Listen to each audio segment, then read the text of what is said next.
Коллектив медико-санитарной части МВД по Ингушетии – это 149 человек. Почти половина из них имеет высшую категорию. Среди врачей один кандидат медицинских наук, один отличник здравоохранения России и заслуженный врач Ингушетии. Слова благодарности и признательности за доблестную службу в связи с празднованием столетнего юбилея адресованы всем медработникам. В первую очередь крепкого здоровья, потому что, несмотря на то, что вы сохраняете наше здоровье, родных и близких, вам оно необходимо в первую очередь. Если вы будете здоровы, значит и мы будем все здоровы.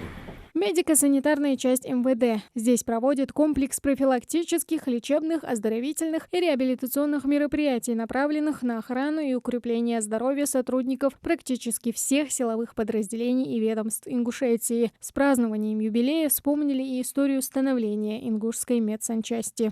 В настоящее время медицинская служба МВД России – это сеть современных многопрофильных лечебных и санаторно-курортных учреждений. В 1992 году Республика Ингушетия стала самостоятельным, самым молодым субъектом Российской Федерации.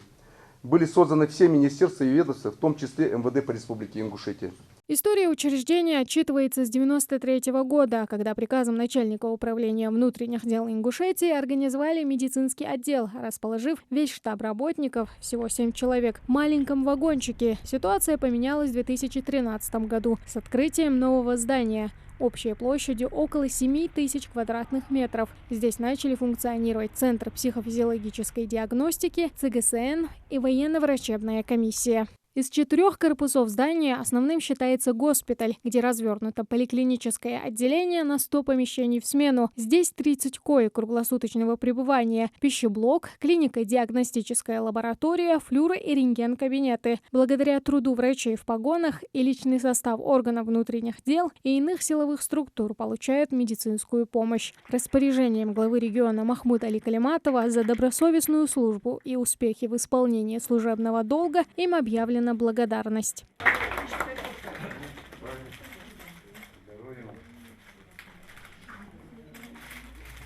Ровно 100 лет назад, 12 октября 1921 года, издан приказ об организации приемных покоев для милиционеров. Именно эта дата считается профессиональным праздником для личного состава медицинских организаций в системе МВД России. Врачи, медсестры и весь персонал МСЧ поздравляют своих коллег с профессиональным праздником. В первую очередь хотела поблагодарить тех гостей, которые приехали нас поздравить, которые о нас вспомнили, тем более в такую круглую дату – столетие медицинской службы МВД России. Для нас это очень значимо.